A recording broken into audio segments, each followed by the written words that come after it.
শাকসবজি খেতেই চায় না। তো আজকে আমি কলমি শাক দিয়ে একটা রেসিপি করব।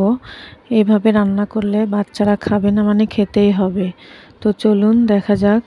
ভেজিটেবল যেভাবে রান্না করি ঠিক সেভাবেই রান্না করব, শুধু কলমি শাকটা এখানে অ্যাড করব। ক্যাপসিকাম আর 2টা গাজর আর নিলাম মুরগির মাংস। আমি সয়া সস দিয়ে দিলাম আর সব ধরনের মশলা দিব। কারি পাউডার, জিরা গুঁড়া, ধনিয়া গুঁড়া, আদা রসুন বাটা, লবণ, সামান্য একটু টেস্টিং সল্ট আর একটু সাদা গোলমরিচের গুঁড়া দিয়ে মাংসটা ভালোভাবে মাখিয়ে নিচ্ছি।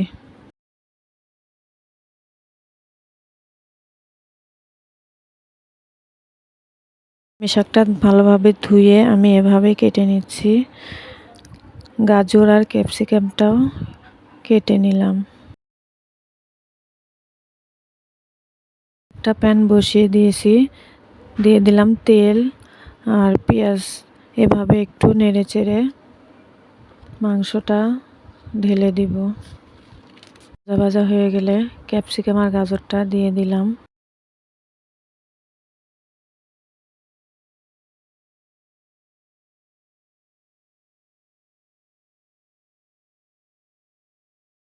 সামান্য টমেটো সস দিব আর থাই স্যুপ দিব, পুরোটা না, একটা প্যাকেটের অর্ধেকটা নর্মাল পানি দিয়ে গুলে তারপরে এটা দিয়ে দিলাম।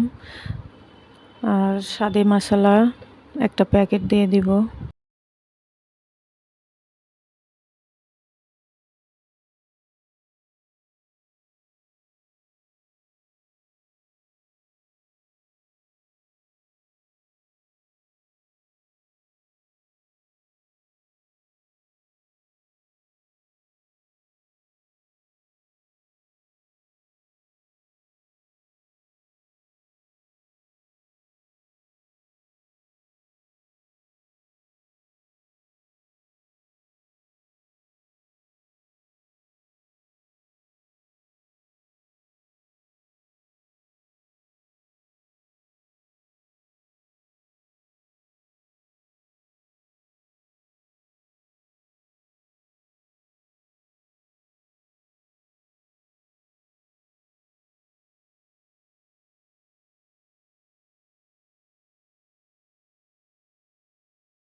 সামান্য একটু পানি দিয়ে হালকা সিদ্ধ করে নেব।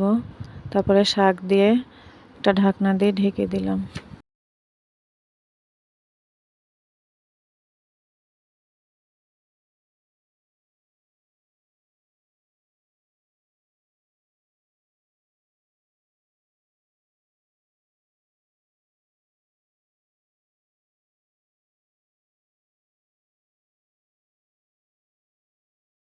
করব না, দেখতে যেন সবুজ সবুজ থাকে।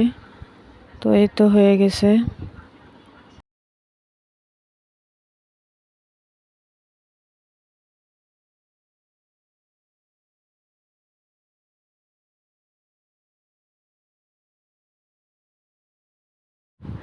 তো চুলা থেকে নামিয়ে গরম গরম এক বাটি খেতে দিলাম।